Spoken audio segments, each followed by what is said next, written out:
Pastor Paulo, ora aí para a gente começar. Amém. Meu Deus, louvamos e te agradecemos por essa oportunidade. Tu és um Deus maravilhoso. E nós cremos que esse projeto tem sido de grande relevância, Pai.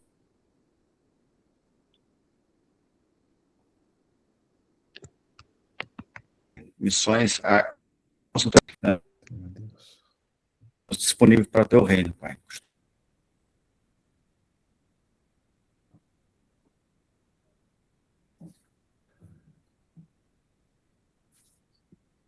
Acho que ele caiu. Jesus. Amém. Ah, tá, voltou. Deu uma travada, amém. Amém, amém, deu. Ouviu amém. Mas tá amém, pronto. Glória a Deus. Queridos, a gente está no módulo aqui, Desafio em Missões. Rapaz, eu confesso que hoje eu estava estudando aqui, dando uma relida, né? Que eu rabisquei aqui, eu gosto de rabiscar, né, as apostilas e grifar e tal. E eu confesso que eu fiquei assustado com alguns dados aqui, que eu comecei a refletir, né, sobre eles. E realmente é muito interessante o tamanho do desafio, né? Tamanho do desafio que a gente encontra num mundo tão globalizado, num mundo com tanta facilidade, digamos assim, né? Com tanto recurso, tantas fronteiras assim sendo quebradas, né, por tanta facilidade, ainda assim o desafio parece que é inalcançável se a gente for parar para pensar, porque o ponto não é as pessoas ouvirem falar de Jesus de uma maneira muito superficial, né? Não é quer dizer que por exemplo, a gente usa um jargão no mundo, até no mundo cristão mesmo, que fala que Coca-Cola é mais conhecida do que o nome de Jesus, né? Onde tem muitos lugares, a Coca-Cola é mais conhecida do que Jesus. Mas o fato de as pessoas ouvirem o nome de Jesus não muda nada também. Não fala, Jesus. Não é, por exemplo, a gente vai falar de seita aqui também lá para baixo, mas deixa eu dar uma adiantada aqui nesse tipo de tema. Eu fui Hare Krishna, né? Eu fui 6 anos Hare Krishna. Eu fui 1 ano monge, morei num monastério mesmo. Segui muita risca ali. O hinduísmo ele é levado muito a sério, né? Porque eles estudam escrituras milenares, então a cultura védica assim é muito profunda até em todos os aspectos, desde da arquitetura, né? A parte de alimentação, a parte de tudo, é muito profunda. E ali naquela cultura, o simples fato de você ouvir o nome do deus hindu lá, não vou pronunciar aqui, que a gente ficava cantando botava a mão dentro de um saquinho com um terço, você vê um Hare Krishna com a mão no saquinho, o dedo para fora assim, ele está contando uma japamala, que fala, que é um terço. E aí, quando você ouve o nome daquele Deus, pela cultura, você atinge uma elevação espiritual. Então, como eles acreditam na reencarnação, eles falam que o simples fato de você ouvir o nome daquela deidade, ela te eleva espiritualmente no ciclo de nascimento e morte.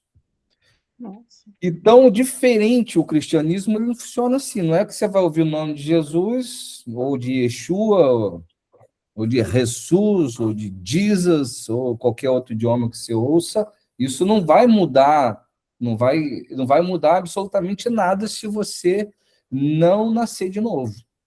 Então, assim, a gente tem assim a salvação mediante o novo nascimento. Independente, já não é uma questão religiosa, né, de cunho, assim, denominacional, mas a gente entende pela Escritura que Jesus falou para Nicodemos: olha, se você não nascer de novo, você não pode herdar o reino dos céus, né? Você tem que nascer da água e do Espírito. Então, esse novo nascimento, ele depende o primeiro passo do que a gente estuda, do que a gente conhece, apesar de ter muitas vertentes do plano de salvação, é você entender, né, que existe o pecado, que você é um pecador, Você precisa se arrepender do seu pecado para que você, então, tenha acesso à graça. Você precisa se arrepender. E esse arrependimento, ele vem mediante a exposição da palavra de Deus. Então, sem uma exposição da palavra de Deus que leve o indivíduo a entender que ele é um pecador e que ele precisa se arrepender para que a graça, independente das obras, o alcance, é necessário uma atuação do indivíduo com o povo, né? Esse indivíduo ele precisa chegar nesse povo, ele precisa disseminar esse conhecimento para que esse povo ele tenha acesso de forma consciente e racional, que Paulo fala, né? A gente tem que oferecer ao Senhor um culto racional. A pessoa não pode como diz ali mesmo, né? Se conformar. Precisa haver uma metanoia para que ela possa experimentar com a boa, perfeita e agradável vontade de Deus. Então, o fato de ouvir de Jesus não representa nada. Então, o mundo está globalizado, a internet está aí, beleza, está aí, está tudo certo, mas a gente tem experiência numa nanoesfera que na nossa própria igreja, para vocês terem ideia como que é assustador. No nosso convívio, no nosso métier, digamos aqui, como o Carioca fala, a gente tem pessoas, cara, que parece que não entendem nada. Elas estão indo para a igreja como uma religião. E assim, não estou querendo falar que elas não estão salvas, mas assim, a Bíblia também fala que a árvore se conhece pelos seus frutos. Então a gente entende, mediante a vida de algumas pessoas, cara, que praticamente, vou usar aqui como os jovens falam hoje, né? Tem sabor evangelho. É um cristianismo com tadas de evangelho. Né? Não existe perdão, não existe caráter, não existe... Eu não vou nem falar de assuntos assim mais profundos, né? Mas a gente vê que os desafios são muito grandes. Então, como a gente vai levar essa mensagem, cara, a outras esferas? Se na nossa própria rotina, na nossa diária, cara, é muito complicado. Eu estava falando, né, o irmão Sueli, estava conversando, nós três aqui a gente conversa bastante, né? O Paulo, há pouco tempo, a gente conversa muito virtualmente, mas a Sueli estava conversando, o pastor Paulo, em relação a isso, né? A gente estava abrindo o coração ali, em relação à tristeza que a gente sente na nossa igreja, de a gente, às vezes, fazer um projeto, cara, que é a essência do evangelho e ninguém está nem aí. Parece que assim, você é só um departamento e, não, a irmã Sueli vai, o pastor Paulo vai, o irmão Bruno vai. Então, a gente fica... Essa apatia, cara, ela nos... Cara, consome às vezes, cara. Sabe? Essa apatia, ela nos torna a refletir, falar assim, cara, de verdade, às vezes é melhor eu, cara, nem frequentar esse tipo de ambiente, né? A gente tende, às vezes, a partir para um lado mais xiita, né, da coisa, assim, eu vou me... Mas a gente tem que ter esse equilíbrio de entender que também a gente tem o nosso propósito ali dentro. Mas existe uma grande dificuldade, irmãos. Então, falar sobre desafios, falar sobre números, é algo muito assustador, cara. Muito assustador. De verdade, muito assustador. Então, aqui na apostila, na página 3, a gente estava falando sobre os três segmentos étnicos, né? O que os missiólogos eles separam de forma... Eles categorizam 3 tipos de situações, de mundos, né? Etnicamente, digamos assim, eles também seguem um pouco esse contexto aí do acesso, mas também existem essas divisões que são os mundos, né? São o mundo A, que é o mundo não evangelizado, o mundo B é o mundo que os povos têm acesso, tem um acesso ali, e tem e o mundo C, que é o mundo cristão, onde 100% digamos, dos esforços e de coisas vão sendo diluídos, né, no meio desses povos aí. Então, a gente falou disso na última aula, está na apostila aí, e a gente vê aí que o mundo não alcançado é o que sofre mais, ou seja, é o povo que não tem uma quantidade suficiente para se auto-evangelizar. Então, esse povo ele não consegue alcançar porque é muito diluído ali, né? A população não tem indivíduo suficiente para que possam. O mundo B já tem um acesso e o C é esse mundão que a gente vive aí. Mas aqui no. Que a gente já ia falar da janela 1040, a gente, antes de falar sobre começar aqui, eu quero só deixar claro aqui, porque essa aula está sendo gravada, né? Outras pessoas vão ver também.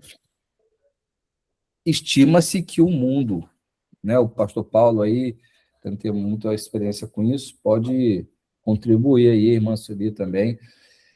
O mundo ele tem aproximadamente, irmãos, 7 bilhões de pessoas, aproximadamente. Segundo estatística, essa apostila, como ela segue dados aí, passado, com certeza, deve ter alguma atualização, mas em volta de 7 bilhões, certo?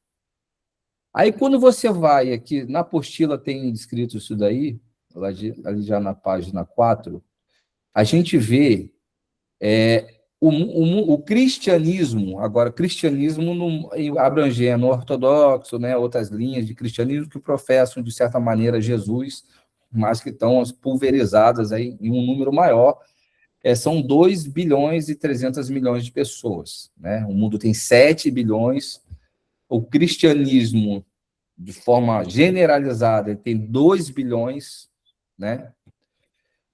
E a gente vai aqui para outras religiões. Olha só, são 3 bilhões e 900 milhões de pessoas em outras religiões, que inclui 1 bilhão, B de bola, 1 bilhão e 500 milhões de muçulmanos, budistas são 600 milhões, religiões orientais, 950 milhões, judeus, 15 milhões, 15 milhões. Animistas, essa galera da natureza, tal, 160 milhões, os Sikhs, 25 milhões, e outros grupos, 50 milhões. Cara, olha só esse dado aqui, isso aqui eu fiquei estupefato.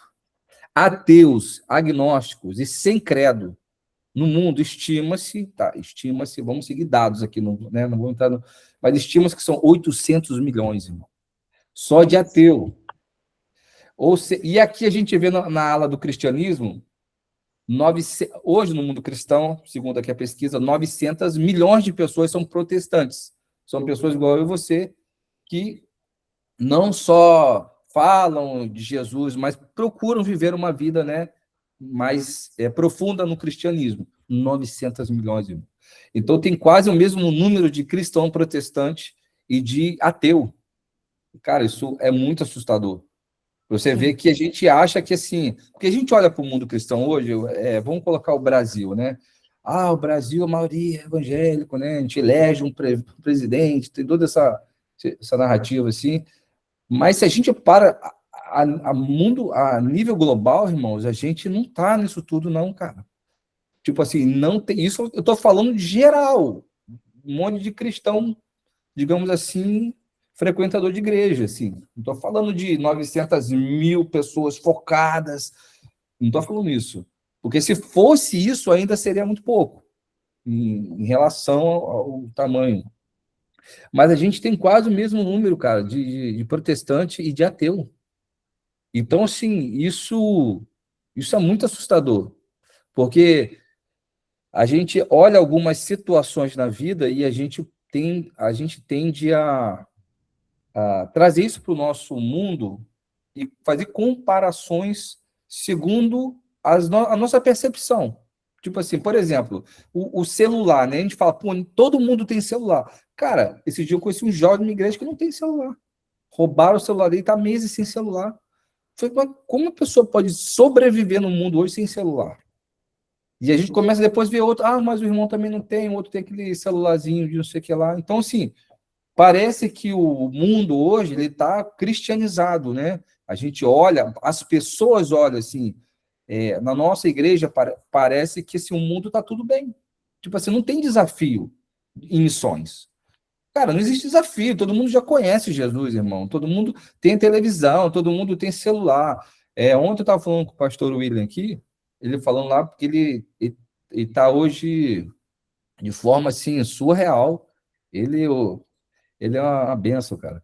ele está, digamos assim, direcionando mais 80 igrejas em todo o continente africano ali, que são igrejas que está discipulando de via remota, né? Todo domingo ele reúne com várias igrejas de forma remota e discipula, porque a galera é muito carente nesse sentido. Só que, cara, tem dezenas de pessoas que não têm celular, irmão. Não tem um smartphone. Não tem. Não tem. Tipo assim, mas como assim não tem? Irmão, não tem. Então a gente acha que o mundo assim, ele já está dominado pelo cristianismo. A gente acha que essa história de janela 1040 é ultrapassada, isso daí não precisa mais, irmão. Todo mundo já conhece. Quem que não conhece Jesus? Até a Coca-Cola está no mundo inteiro. Então a gente vê por esses dados que realmente é um grande desafio. Não está nada bem, irmão. Pode falar, pastor.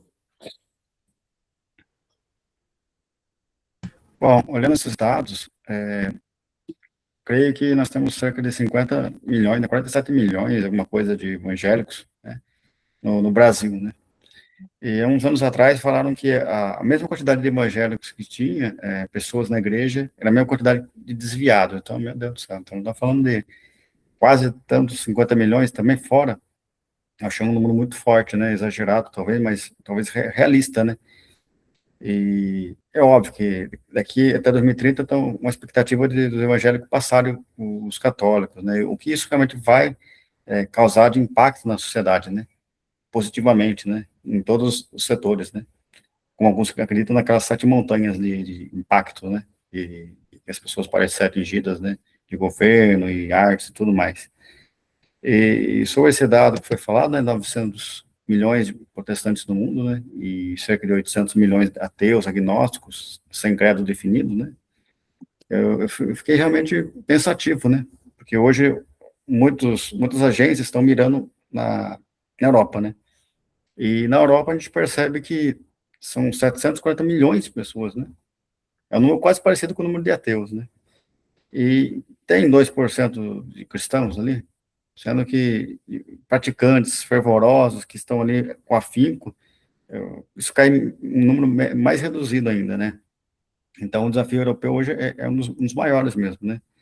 É um desafio que, embora ainda há de todos os continentes, né? Todos os continentes precisam ser alcançados, né? Todos os continentes precisam ser evangelizados, mas fiquei realmente impactado com esses dados. E a gente também tem que olhar que não é só nós que estamos interessados em fazer com que as pessoas conheçam Jesus.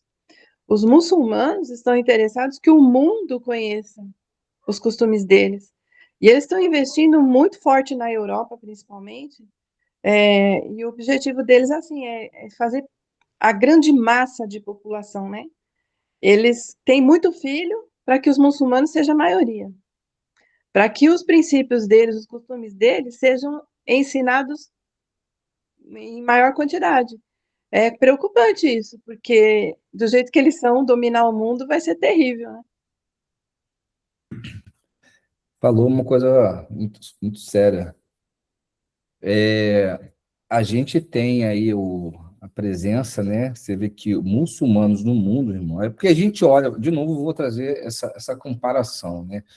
A gente hoje aqui, né? A gente olha, pô, mas tem muçulmano, eu nunca vi muçulmano. É raro a gente ver, né? É raro. Irmãos, é 1,5 bilhão de muçulmanos, irmão. É muita gente, irmão. E justamente a cultura deles é completamente diferente da nossa.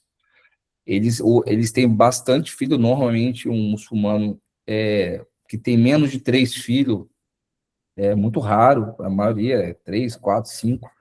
Geralmente ele tem essa questão.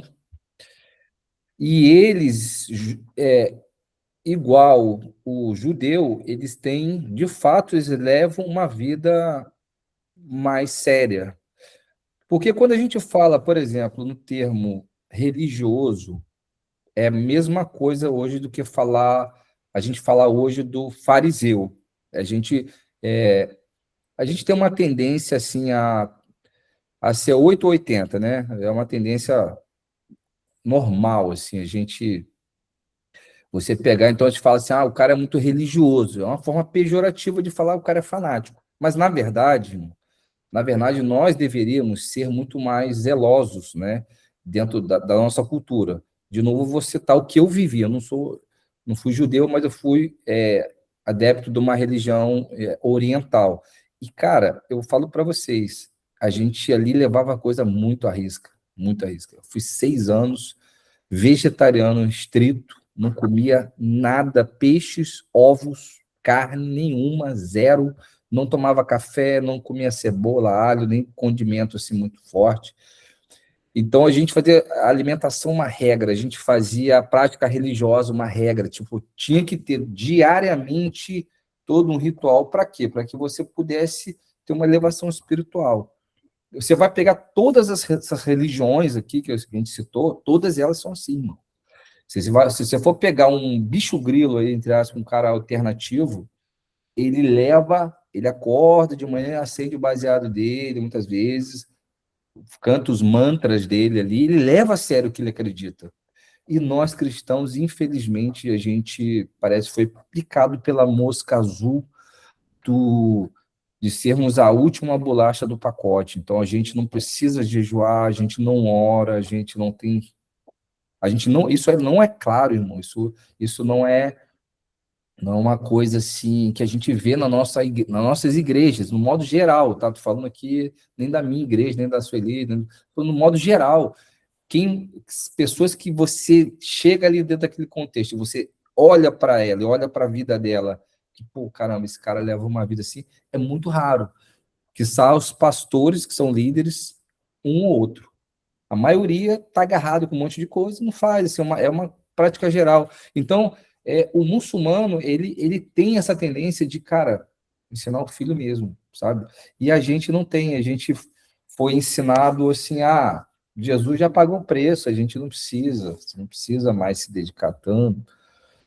E não se torna uma questão séria. E o que o Paulo falou realmente vai ao encontro, né, do que a gente tem falado em relação à Europa, porque a Europa foi o berço do Evangelho. Né? Se você for pegar biblicamente onde Paulo andou, né, aí, por exemplo, as principais cartas ali, a carta aos Romanos, por exemplo, apesar de Paulo não ter ido ali, mas endereçou aquela carta àquele povo. Você vai hoje na Itália, é um fracasso. Você vai hoje na França, é um fracasso. Você vai hoje em vários países ali, praticamente o povo ateu. Então, assim, o desafio é muito grande. Aí de novo, mas eu não vejo muçulmano, mas vai lá para Foz do Iguaçu, né? A gente vai agora, né? Por exemplo, essa viagem. Foz do Iguaçu, muito natural. Você está andando na rua, cara, é muçulmano para todo lado. Lá é um dos maiores polos, eu acho, de muçulmanos aqui no Brasil. Janela 1040, página 4 aí. É a área do mundo entre as latitudes ou paralelos 10 graus e 40 ao norte do Equador, um espaço comparado a uma janela retangular abrangendo o norte da África, Oriente Médio e Ásia. Anteriormente chamado de Cinturão da Resistência, constitui-se de um número expressivo de povos não alcançados pelo Evangelho. A janela tem em vista a maior parte das áreas do mundo com grandes necessidades físicas e espirituais, bem como a maioria dos governos que se opõem, ao cristianismo. Então, no gráfico, vocês podem ver aí, realmente, né, obviamente você já conhece, mas ele é realmente uma faixa, né, de terra onde está ali aglomerado as grandes populações, digamos assim, e o grande número de resistência ao Evangelho. A janela 1040 nos confronta com um dos maiores desafios missionários do mundo, e é imperativo a todos nós cristãos que as nossas orações tenham um período inadiável para focalizar os povos que habitam nessa região. Confie no poder da sua oração, e mesmo você não observando nenhum resultado visível, saiba que alguma coisa acontece quando você ora. Mesmo que não possa vê-la, mas algo acontece. Um dia os resultados serão visíveis. Deixa eu ler aqui para frente para a gente comentar. Existem algumas razões principais pelas quais devemos ter essa área do planeta como prioridade em nossas orações. Primeiro, o significado bíblico e histórico dessa área. A Bíblia nos relata como Adão e Eva foram colocados por Deus no coração do que é agora a janela 1040. O plano de Deus, expresso em Gênesis 1, 26, é que os seres humanos tivessem domínio sobre a terra e a povoasse. Depois, os homens inutilmente vieram a estabelecer o seu próprio intento para dominar, construindo a Torre de Babel, erguida no coração da janela 1040. Olha que tremendo.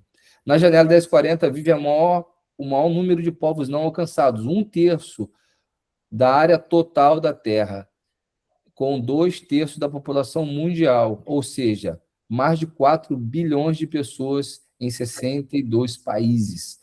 A presença das 3 religiões de grande domínio no mundo: budismo, hinduísmo e islamismo.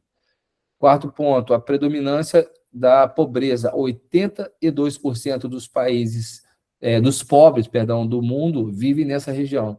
São mais de 3 bilhões, olha só que tremendo, de pobres, mas somente 8% dos missionários transculturais trabalham entre eles. O quinto ponto, o maior grupo e megapovos etnolinguísticos vivem na janela 1040. Mais de 90% dos indivíduos desse grupo vivem ali. As maiores megalópolis não alcançadas estão nessa área. E em cada uma dessas cidades vive mais de 1 milhão de pessoas. Estes dados devem gerar na igreja senso de prioridade e responsabilidade. A igreja precisa acordar e levar-lhes o amor de Cristo. Sétimo, a fortaleza de Satanás. Bilhões de pessoas sofrem com enfermidades na alma, no corpo, sofrem calamidades, terremotos, inundações, guerras e fome, pobreza e sem esperança do evangelho. A Bíblia afirma que o Deus desse século cegou o entendimento dos incrédulos para que não lhes resplandeça a luz do evangelho da glória de Cristo, o qual é a imagem de Deus. Uau! Irmãos, eu também não tinha atentado para isso, e realmente, quando a gente vai ler Gênesis, ali eu acho que 1:26, vai falar da onde ficava o Éden. Olha só que tremendo. O Éden ficava exatamente ali nessa região de Irã, nessa região por ali. Olha só que tremendo. Justo no coração de toda essa região, que era o local, né, que Deus plantou o homem, digamos assim, era para ser o lugar mais próspero e é o lugar de maior conflito, cara. Olha que interessante isso. A gente vê que essa região, como a gente está falando, a gente não tem noção dessas coisas. Há um adágio popular que fala: o que o olho não vê, o coração não sente, né? E isso é uma realidade.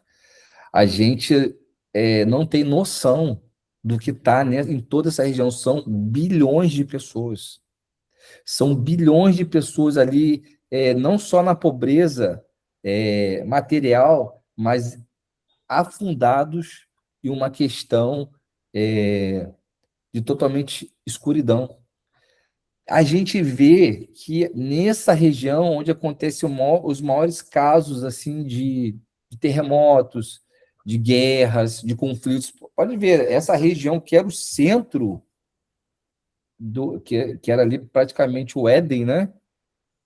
Hoje é palco, cara, é a bússola de Deus, na verdade, aquela região ali. A gente deve olhar ali como um relógio de Deus mesmo, né? E ali também nessa região foi aonde foi, segundo aqui a gente vê, também foi ali o início da Torre de Babel, né? E a gente olha hoje o mundo, né? De todos essas que a gente está falando, essas coisas, um dos maiores desafios hoje está e como pode, né? A gente estava vendo a Copa do Mundo agora, por exemplo. Você liga a televisão, mesmo quem não quer, você está vendo o tipo de cultura. Você vê o japonês, ele entra no estádio, ele sai, limpa todo o estádio, deixa aquela... Você vê um povo, né? Você olha a Noruega, você olha o cara de Cabo Verde, você olha o africano, você vê o chinês, lá, você vai vendo a diversidade de cultura, né? Que não foi somente assim, ele separou a língua e tal, mas você vê que como que gerou assim, tanta cultura, né? Tanta cultura, e foi justamente ali no meio da janela 1040, aonde também o Senhor ele interrompeu aquela ação dos homens de chegar ao céu. Então é uma região que a gente não ouve falar, irmãos. A gente não ouve falar. A gente não ouve falar nas igrejas sobre janela 1040, parece que é até alguma coisa ultrapassada, porque isso foi falado muito nas décadas passadas, e hoje em dia isso praticamente não é falado, é como se não existisse. É como se, tipo assim, tudo esses dados não fizessem nenhum sentido para a gente. A gente vê que ali estão os maiores povos, estão concentrados ali a grande população de pessoas pobres do mundo, né? Onde a necessidade assim, é absurdamente em todos os níveis. Por exemplo, a gente vê a África, né? Uma das primeiras coisas que a gente percebe quando a gente começa a ver alguns vídeos, a gente intuitivamente a gente é levado a um questionamento. Por que que esse povo não planta ali, meu? Tem tanta fome, por quê? Porque tem terra, né? Tem semente. Você pega uma galinha ela vai gerar vários ovos, vai nascer vários. Então, assim, existe, não é que eles moram na Antártida, por exemplo, que só tem gelo, que não tem como plantar. Não, é uma região. Então, assim, é um nível de pobreza assim, muito profundo. Não é só, eu não tenho dinheiro. Não, eu não tenho dinheiro, eu não tenho expectativa, não tenho mentalidade, a gente é assim.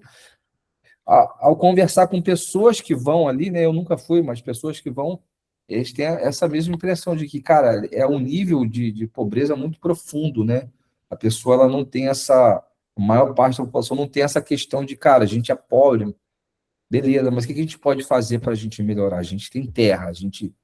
Então, assim, é um nível, e não só, obviamente, na África, mas você vai para o hinduísmo, você vai ali na Ásia, a Ásia, aqueles países todos ali envolvidos, assim em práticas assim, irmão, pessoas que ficam com a mão levantada 30 anos, irmão, fazendo austeridade. Pessoas que ficam, esse dia eu vi um que ficou parado, ele ficou em pé, ele fez um voto para um Deus lá que ia ficar parado durante anos e vai gangrenando tudo ali, vai chegando a situações muito complicadas. Então, a janela 1040 ela é estatisticamente assim, muito mesmo é, necessitada disso daí. A gente aqui embaixo vai ter vários países aqui, irmão, na página 6 vai falar porcentagem de cristãos, né? Obviamente eu não vou ler, mas eu separei, por exemplo, a gente estava falando que a Espanha, né? Segundo os dados aqui, são 0,4% ali a Espanha de pessoas, digamos assim, cristãs. A gente vai ver o Japão, Lituânia, França 0,8, Itália 0,9. E eu estava vendo, pesquisando aqui, irmão, Brasil, ele tem aproximadamente 26,9% de cristão protestante. Olha só. Em torno de países ali que tem 0,9, 0,2, 0,4, o Brasil ele tem 26, quase 27% de cristão protestante. E a galera não quer sair daqui Faz para nada. fazer isso, não é? Se for botar assim, a população cristã do Brasil é muito alta, é quase, sei lá, eu vi um dado de 80%, eu achei meio exagerado, mas é muito alto de cristão no modo geral, né? De católico, não sei o quê. Mas assim, a gente tem uma população grande de cristão protestante. Imagina um país territorialmente praticamente um continente, né? Com tanto sofreu um avivamento, o Brasil sofreu um avivamento, a gente foi avivado, tem igrejas assim, de fato, bem para frente e a gente existe esse desafio. Até o Davi Botelho fez um livro, eu tenho até esse livro como cabeceira aqui, muito bom. Brasil, o Gigante Adormecido. É um livreto, mas muito bom. Ele trata, tem muitos gráficos aqui, inclusive da apostila, que foi tirado dali. Mas ele é muito bom e vai tratar disso. Vamos falar aqui de desafio das seitas. Também é muito interessante. Tem uns dados aqui bem interessantes mesmo. Quer ler para nós aí, irmã Sueli? Vamos lá. As estatísticas nos mostram que o crescimento muito rápido das seitas tem sido um dos fenômenos de destaque no final do século XX e início do século XXI. A Igreja precisa estar preparada para esse desafio. Uma das melhores maneiras de combater uma mentira é fazendo conhecida a verdade. O crescimento das seitas deve-se, em parte, à lacuna deixada pela Igreja na pregação do Evangelho a todos os povos e nações. Vejamos o quadro abaixo, segundo o livro de Intercessão Mundial. Testemunhos de Jeová cresceram mundialmente 916 mil membros em 1960 para 6 milhões e 36 mil, não dá nem para ler, e 36 mil em 2000. Atualmente existem mais de 14 milhões de adeptos. Muitos doam voluntariamente do seu tempo em trabalho de porta em porta para proclamar uma mensagem falsa em quase todas as nações em 400 línguas. Em alguns países, como a Áustria, Polônia e Espanha, os testemunhos de Jeová excedem o número de evangélicos e separam muitos grupos. Eita. Vamos comentar isso aqui. Você vê que o negócio é tenso, né? E É eles uma são coisa. fervorosos, né? Eles vão mesmo, debate chuva, debate sol. Eles não têm limites, eles cumprem o ID. E assim, é exatamente o que o escritor aqui falou, é uma lacuna que a gente deixa, né? A É, gente, de fato, assim, irmãos, de verdade, a gente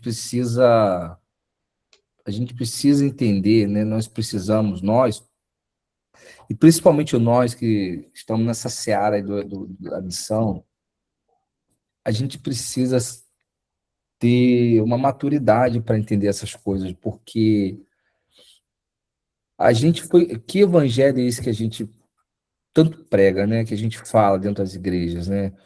A gente vê um grupo desse aí, por exemplo, né? Pô, a gente chega a incomodar, né? Você olha na rua, eles assim, chega a causar um. Eu falo por mim, chega a me causar assim.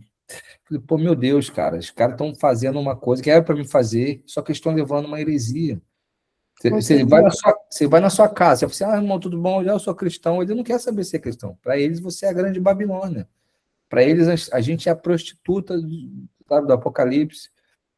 Eles não têm mesmo assim, e eles estão fazendo aquilo que o Senhor falou para os discípulos fazer, e aquilo que a gente fala que nós fazemos, e assim, é muito duro, irmão, é muito duro. Assim, eu confesso para vocês aqui, né, que a gente olha esse tipo de movimento e a gente vai ver aqui embaixo os Mormons, né? Já vai falar dos Mormons aqui. Pô, aqui em Paraty, que é uma cidade minúscula, aqui de vira e mexe você vê, né? é, Sempre são dois andando. Eles vão mesmo, às vezes são estrangeiros, você percebe que sempre tem um estrangeiro ali. E eles doam o seu tempo mesmo, sabe? Eles doam o tempo deles para, tanto os Testemunhos de Jeová, os Mormons, eles fazem isso de forma assim, muito voluntária, né? De ir anunciar. E você vê que o número de adeptos pode parecer que não, mas está crescendo muito, né? Muito mesmo. Pode continuar, minha irmã.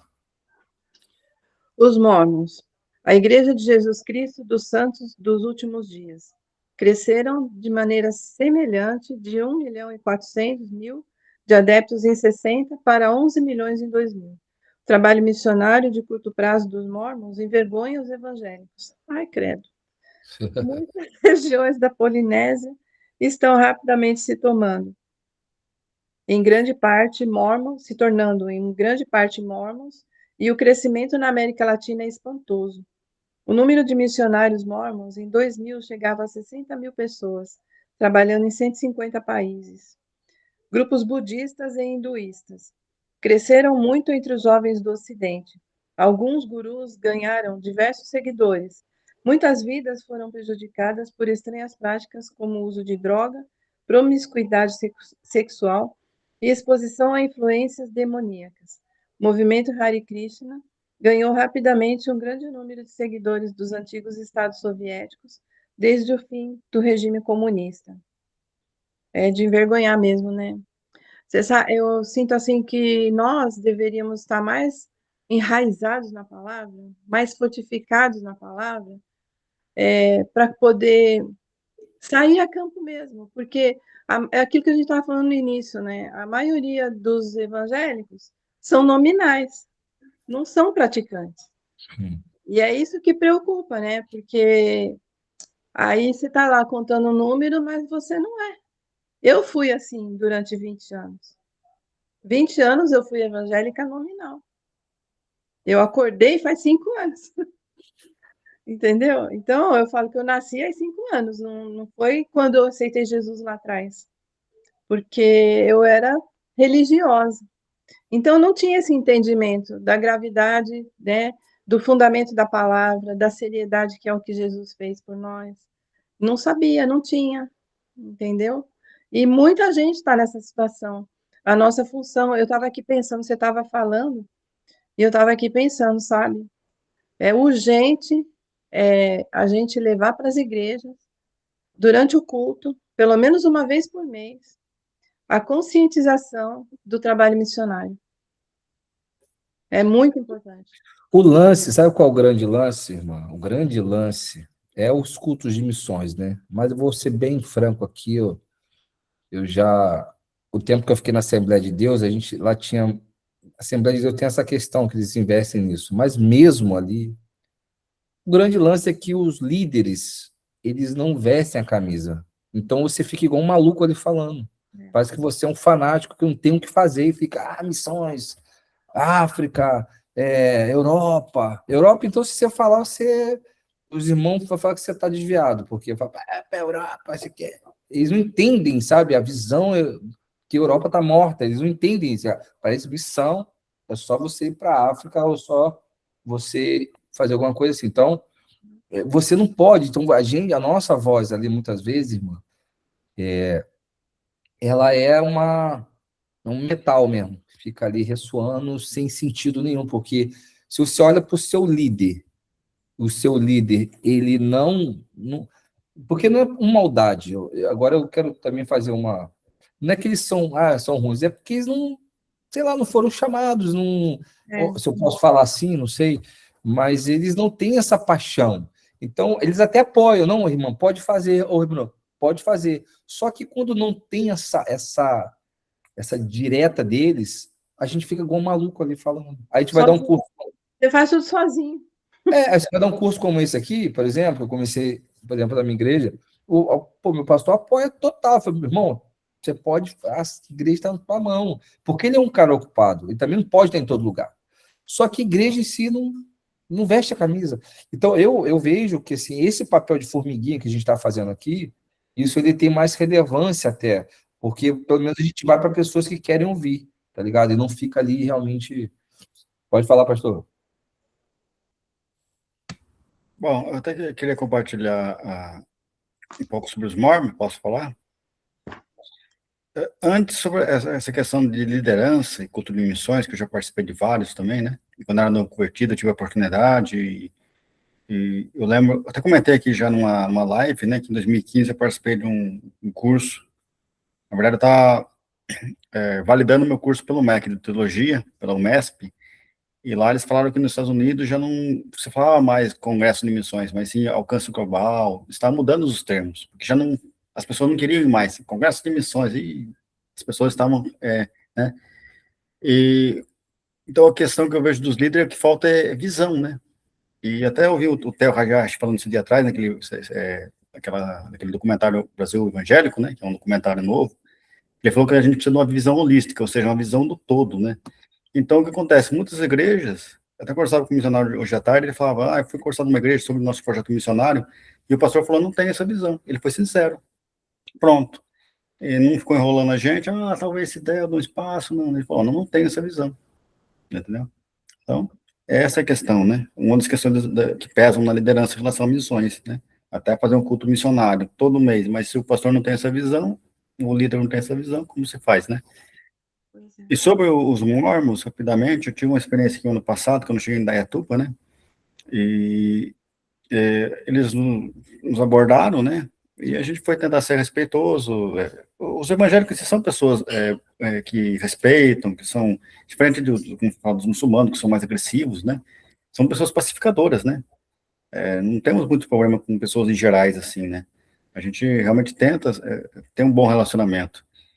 E aí minha esposa foi um par, né? Eles convidaram, a gente foi até, eu nunca tinha ido, foi por curiosidade também.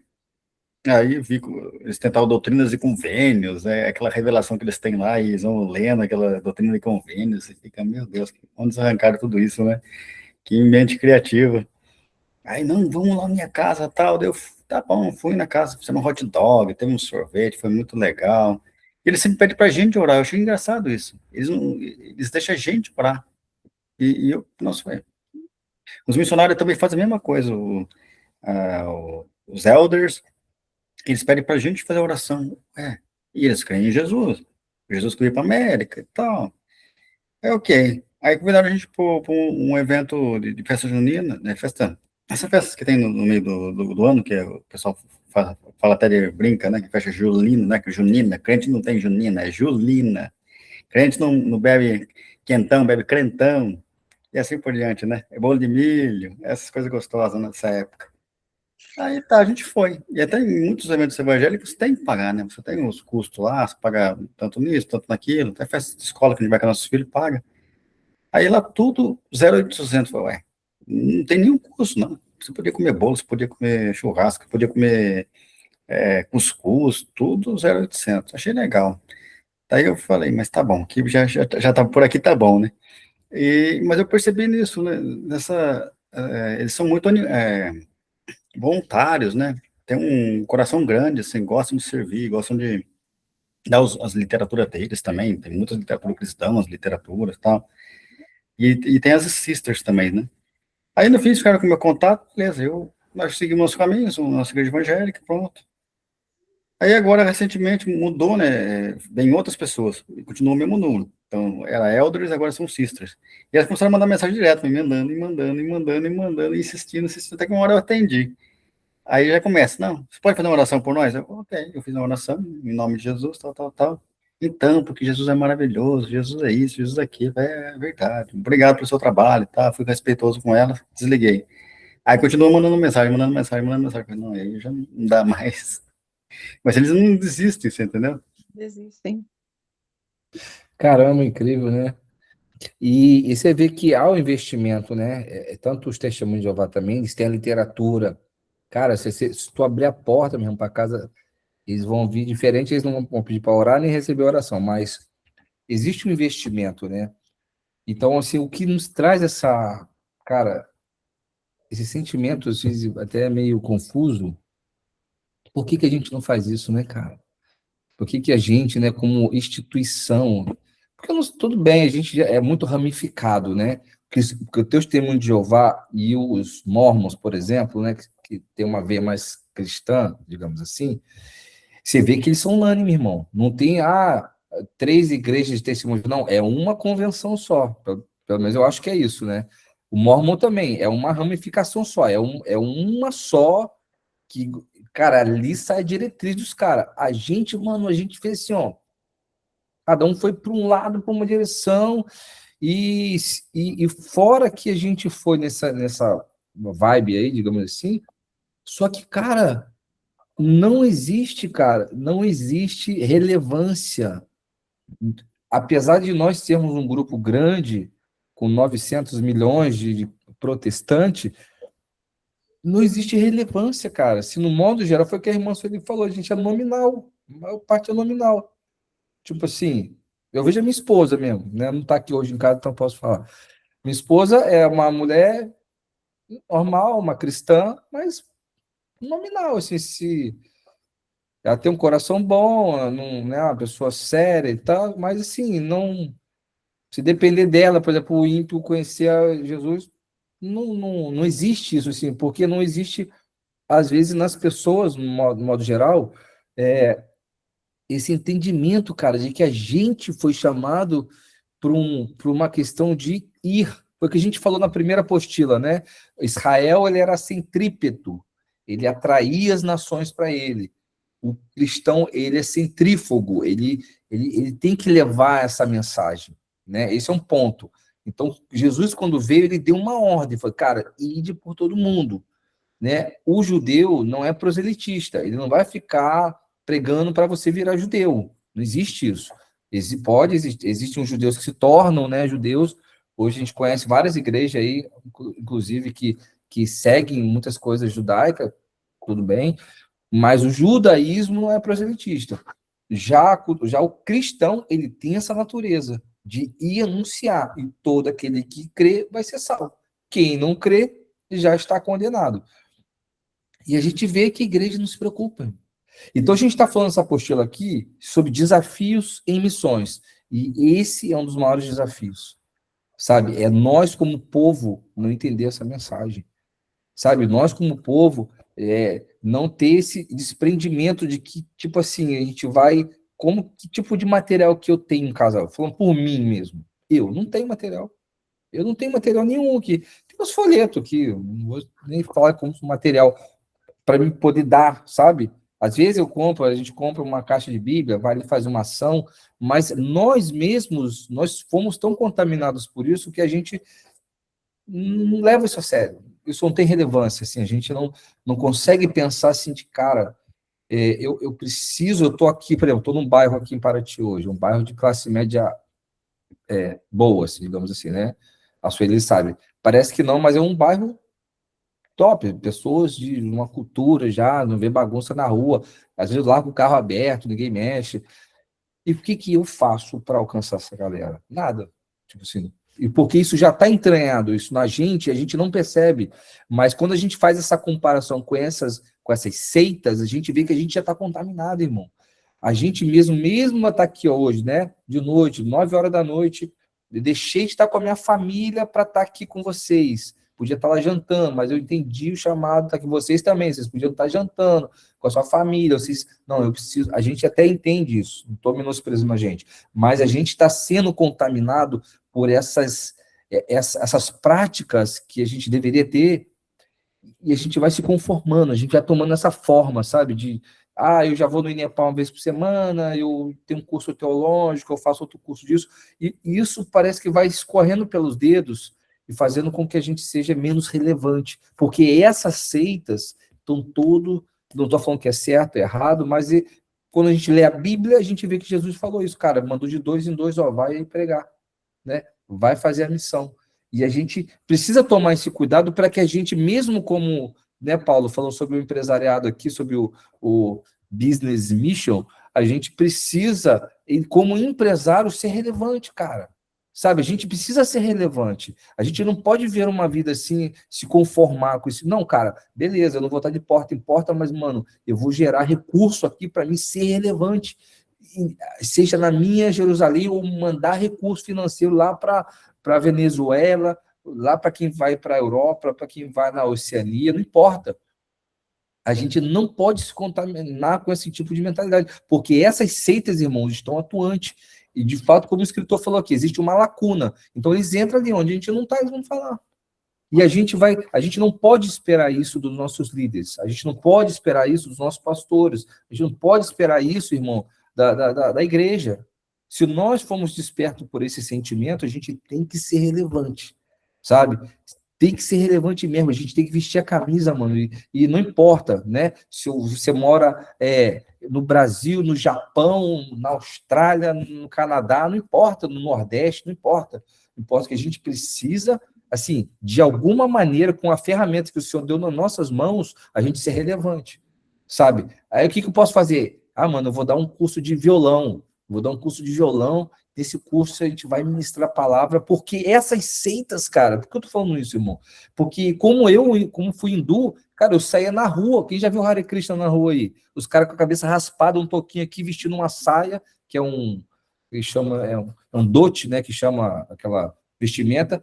Cara, eu fazia isso como uma seita, por que eu vou me reservar a fazer isso pro evangelho? Tá entendendo? Então, assim... A gente não pode se envergonhar do nome de Cristo. Tem muito cristão que tem vergonha de falar. Irmãos, eu fui no evangelismo há pouco tempo, de verdade. E eu sei desses dados, mas eu não fico falando. Mas eu, por curiosidade, a gente sondando com os líderes da igreja, pô, o pastor da igreja, irmão, ele falou para mim, Bruno, eu nunca fiz isso. Eu nunca saí na rua para evangelizar. Eu nunca saí na rua para entregar um folheto. Cara, ele falou isso para mim, de verdade. Eu desconversei assim. E aí eu falei, cara, ele é um pastor de uma igreja, irmão. Eu sei que tem líderes em várias igrejas, para não falar da minha, de modo geral, líderes, são líderes de célula, líderes de louvor, líderes de. Cara, que não sabe o que você é. Não vou usar a palavra evangelizar, que já meio.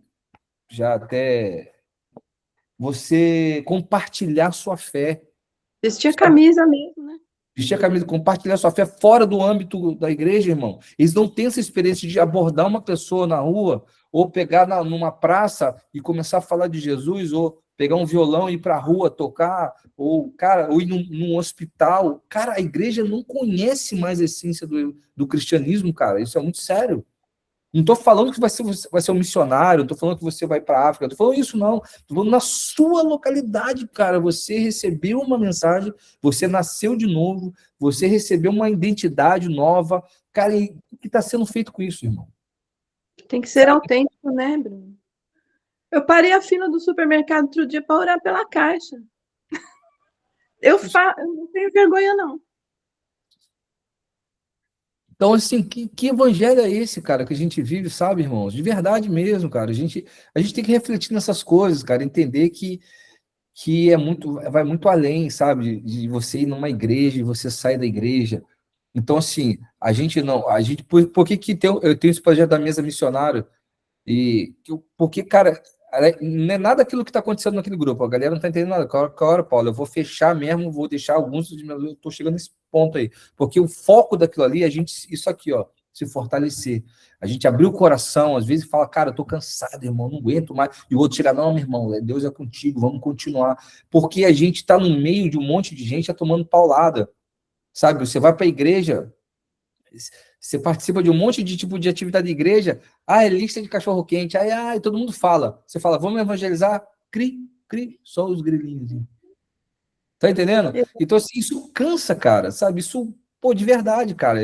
E eu que experimentei viver numa seita, assim, que lá a gente tomava banho gelado, comia isso, fazia aquilo.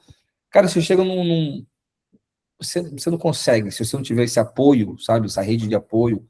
Então, o projeto Mesa Missionária vem muito nessa pegada de a gente se conectar, de a gente sentar ali, poxa, meu irmão, abrir o coração, às vezes fala sobre essas coisas, esse tipo de assunto, porque a gente está falando de seitas aqui, e essas seitas, irmãos, elas levam a sério o que eles fazem, sabe? Essas seitas, eles vestem a camisa, como a irmã falou, eles não se envergonham, irmão, não se envergonham, sabe? Eu não tinha vergonha de sair com a cabeça raspada, com a saia na rua, eles não têm vergonha de fazer. Você vai ver os macumbeiros aí, na rua aqui, em Paraty, os caras andam de turbante, irmão.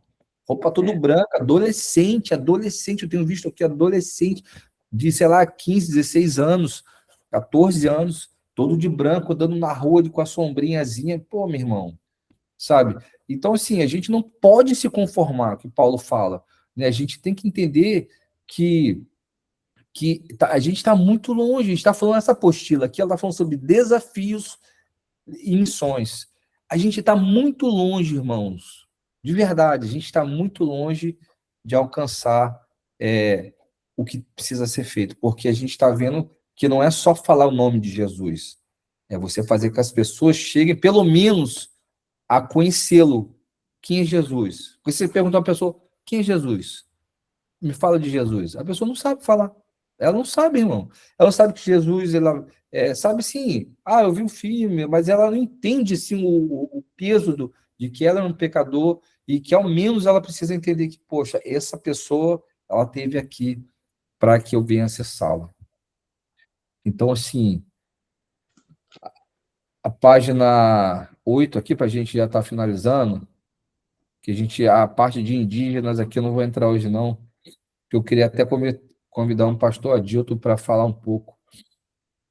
Ele trabalha com povos indígenas, mas aqui o escritor da lição, ele fala até assim, na página 8: o evangelho alcançou o mundo inteiro. Aí ele fala, ó, há ainda mais de 3.000 povos não alcançados, isolados no mundo. Eles estão sem o conhecimento do evangelho, cerca de 4.000 línguas, sem um versículo bíblico em seu idioma, e mais de 2 bilhões de pessoas que não conhecem o seu Jesus. No Brasil, há 8 segmentos reconhecidamente menos evangelizados, sendo 7 socioculturais e um socioeconômico, que são, primeiro, indígenas, né?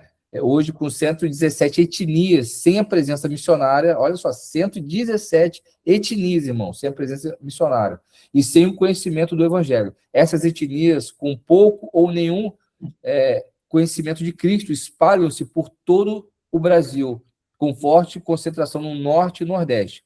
Aí tem os ribeirinhos, né, Bacia Amazônica, 37.000 comunidades ribeirinhas ao longo de centenas de rios e igarapés. As pesquisas mais recentes apontam a ausência de igreja evangélica em cerca de 10.000 dessas 37.000 comunidades, 10.000, zero. Ciganos, sobretudo a etnia Calon, cerca de 700.000 ciganos Calon no Brasil, e mais de 1.000, apenas 1.000 se declaram crentes no Senhor Jesus. Os ciganos espalham-se, né, por todo o território nacional, em grandes e pequenas cidades, vivendo em comunidades nômades, seminômades ou sedentárias. Aí tem os sertanejos, né? Louvamos a Deus por tudo que tem ocorrido no sertão nos últimos 10 anos. Centenas de assentamentos sertanejos evangelizados e muitas igrejas plantadas. Há, porém, ainda 6.000 assentamentos sem a presença de uma igreja evangélica. Aí tem os quilombolas, formados por comunidade de afrodescendentes que se alojam em áreas mais ou menos remotas nos últimos 200 anos. Há possivelmente 5.000 comunidades quilombolas no Brasil, sendo 3.524 oficialmente reconhecidas. Estima-se que 2.000 ainda permaneçam sem a presença de uma igreja evangélica. Tem os imigrantes, cerca de 100.000, caramba, misericórdia, há cerca de 100 países bem representados no Brasil, por meio de imigrantes de longo prazo, com uma população de quase 300.000 pessoas. Dentre estes, 27 são países onde não há plena liberdade para o envio missionário ou pregação do evangelho. Ou seja, dificilmente conseguiríamos enviar missionários para diversos países que estão bem representados entre nós, sobretudo em São Paulo, Brasília, Foz do Iguaçu e Rio de Janeiro. Aí tem os surdos com condições de comunicação. Há mais de 9 milhões de pessoas nessa categoria em nosso país e menos de 1% se declara, olha só que tremendo, irmão. Menos de 1% se declara crente no Senhor Jesus, os surdos. Há pouquíssimas ações missionárias especificamente direcionadas para os surdos em todo o território nacional. E a última agora, que é os mais ricos e os mais pobres. O 8º segmento não é sociocultural, como os demais, mas socioeconômico. Divide-se em 2 extremos, os mais ricos dos ricos e os mais pobres dos pobres. As últimas pesquisas nacionais demonstram que a presença evangélica é expressiva nas escalas socioeconômicas que se encontram entre, né, esses 2 pontos, porém, sensivelmente menor nos extremos. Em alguns estados brasileiros, há 3 vezes menos evangélicos entre os mais ricos e os mais pobres do que nos demais segmentos socioeconômicos, para a gente finalizar aqui. Então, irmãos, a gente vê que no Brasil, a gente tem essa categoria aí. Por exemplo, irmã Sueli, quem que você conhece aí que trabalha com cigano? Você não conhece nem cigano, né? Quanto mais quem trabalha com cigano. Você conhece, pastor? Eu sou bisneta de cigano dos 2 lados. É mesmo? Sério? Oxi. Eu sou lá da Hungria e da Espanha. Olha. Vieram, né? A minha bisavó paterna veio da Hungria e a minha bisavó materna veio da Espanha. Uau! Mas você conhece algum cigano? Não, eu conheço, peraí, mentira, eu conheço. Quando eu fui lá na tribo indígena em Porto Seguro, né, fazer missão, eu conheci um cigano indígena. Ele é descendente de indígena, só que ele é cigano. Uau. Lá a gente trocou celular, a gente conversou, eu conheci a esposa dele, né? E eles vieram aqui faz Ah, um mês, eu vi. vieram na minha casa. Cara, Então, ele é evangélico, ele é cristão, ele é um missionário ambulante. Ele sai, ele vai, viaja assim com a roupa do corpo, pedindo ajuda e vai levando a palavra para todo lugar onde ele vai. E o recurso que ele ganha para comer, assim, é fazendo colarzinho, essas coisas, né? Que é o que cigano mais sabe fazer, é artesanato, né? Eu acho que é sim, por isso que eu faço tanto artesanato. Tá no cara. sangue. E você, Pastor Paulo, conhece algum trabalho assim, missionário com ciganos? Não. Inclusive, minha mãe mora em Botucatu, que eu estive lá esse mês passado, né? Lá perto tem um reduto de ciganos, né? Mas achei interessante, eu conheci alguns ciganos lá em Viseu, em Portugal, que fiquei um tempinho lá, né? Meu irmão mora lá até hoje, né? Já tem muitos ciganos em Portugal, né? E os portugueses, eles meio que repudiam os ciganos, né? Eles botam um sapo na frente das casas para espantar os ciganos. E, e eles são bem beneficiados, na verdade, né? Porque eles têm um bom valor que eles recebem do governo e eles ainda vendem, né? Eu fui numa feira de ciganos lá, né? Eles vendem cobertores, um monte de coisa, né? Um dia o cigano me parou e queria vender uma blusa para mim, ele começou a insistir tanto. Eu falei, mas eu não tenho dinheiro. Como você não tem dinheiro?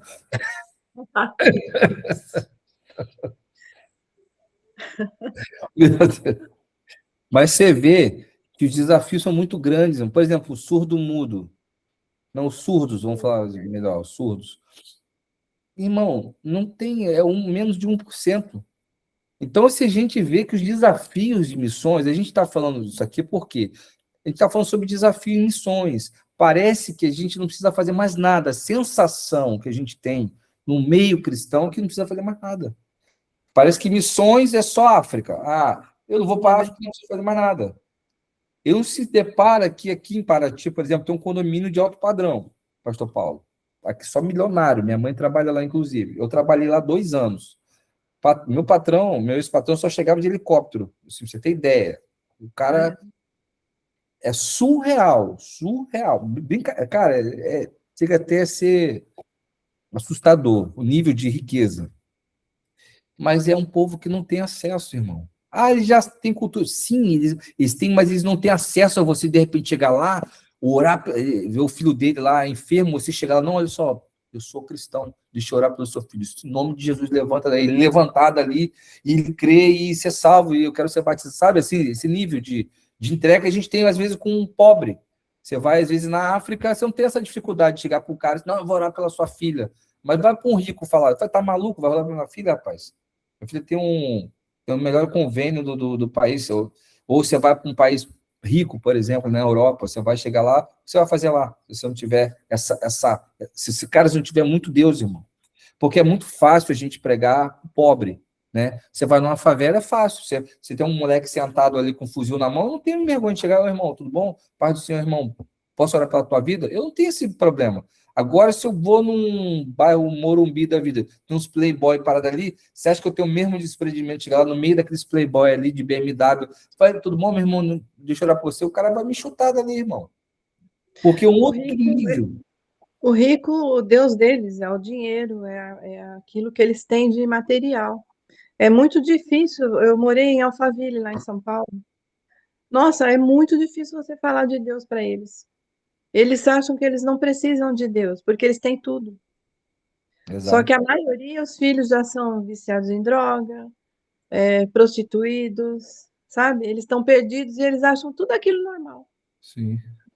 Então, Porque existem eles muitos são modernos. desafios. É, existem muitos desafios, irmãos, que a gente precisa levar a igreja ou aqueles que estão no redor a entender isso, sabe? Porque, sério mesmo, irmãos, de verdade, assim, eu abri o coração aqui. Cara, o que que a gente ganha, cara, se metendo com essas coisas? De verdade. Se não for o Espírito Santo, o que que a gente ganha, cara? Tá aqui hoje falando sobre pessoas que a gente não vai poder salvar o mundo. Até meu pastor, no primeiro dia de aula, ele falou, ele confrontou a gente ali, falou, cara, a gente não tá aqui para salvar o mundo, não. E é uma verdade, cara, a gente não vai salvar o mundo. Eu não vou salvar, talvez, nenhuma pessoa. Pode ser que eu não alcance, mas pode ser que alguém... isso não está nas minhas mãos, está na mão de Deus. A gente é o mensageiro, a gente vai levar a mensagem, sabe? Exatamente. Então, assim, e o que que a gente ganha, às vezes, investindo financeiramente, igual agora? Eu vou para o Paraguai, vou deixar minha mulher aqui no Brasil com um filho pequeno, sabe? Eu vou estar lá preocupado. O que que me leva a fazer isso? O que que leva o pastor Paulo a fazer o que ele faz? O que que leva a missionária Sueli a fazer o que ela faz? Cara, é só Deus. Não tem assim, uma coisa lógica que faz assim, eu faço missões porque eu quero ter uma representatividade, eu quero me tornar um bispo, eu quero me tornar um apóstolo. Não tem nada disso, irmão. Não tem. Hã? É o amor pelo próximo, né, Bruno? E é um amor assim, A sabe? alma que salva, a gente chora, a gente se emociona de alegria de ver aquela alma saindo do inferno, né? Sim. Então, para mim, é ganhar na loto, cada um que eu vejo recebendo Jesus. Sim.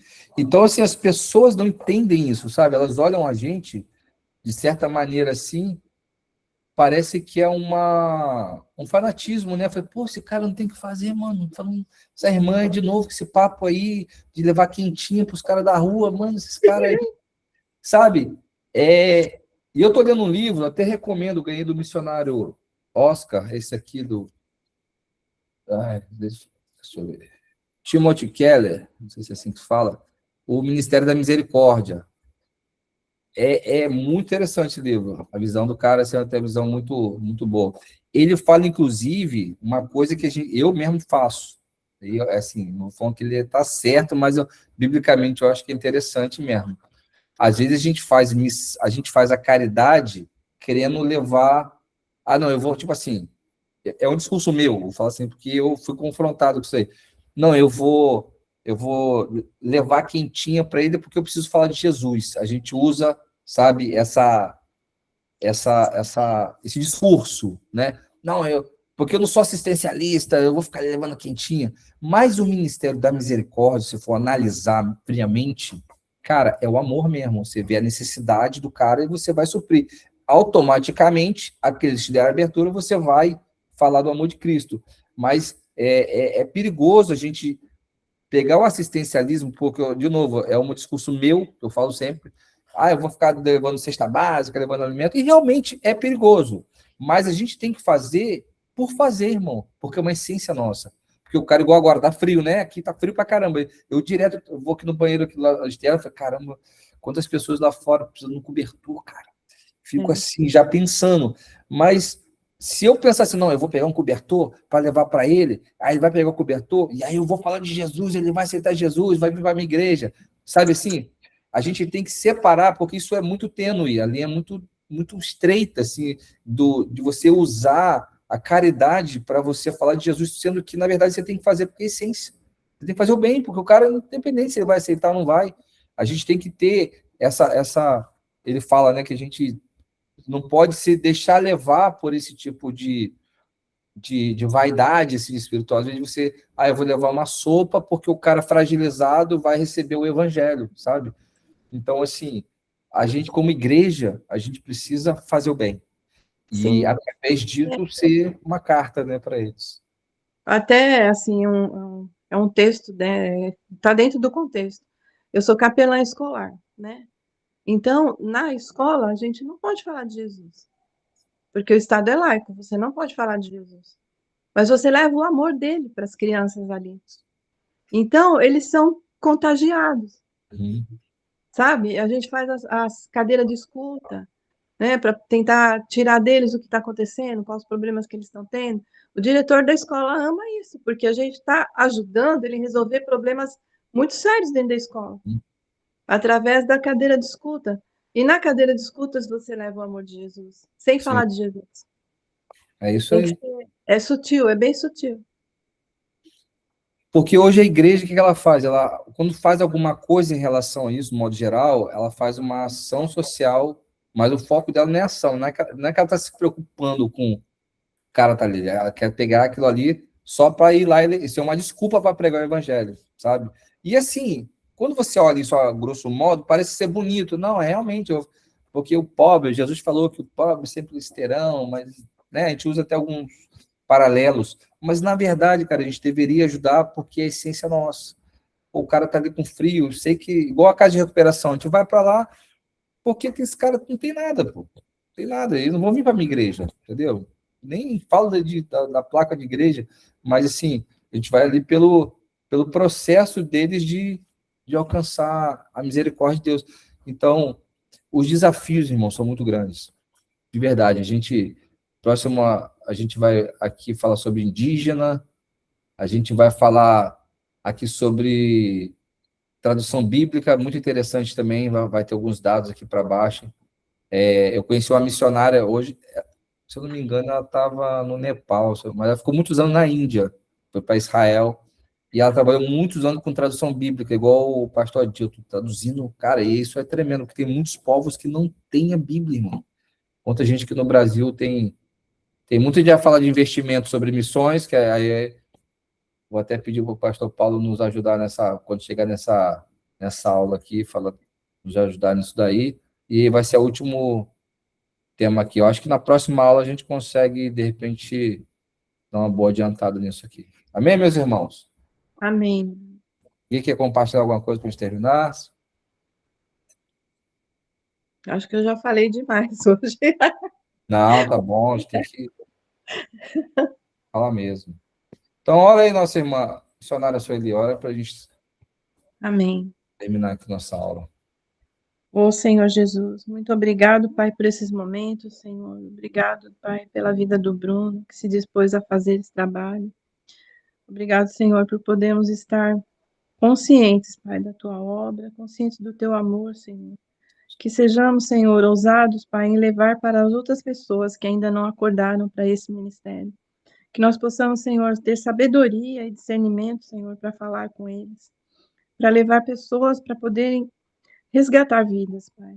Porque é esse teu objetivo. Ajuda-nos a cumprir a tua ordenança, Pai. Dá-nos sabedoria. Peço de novo, Pai. É o que mais nós precisamos.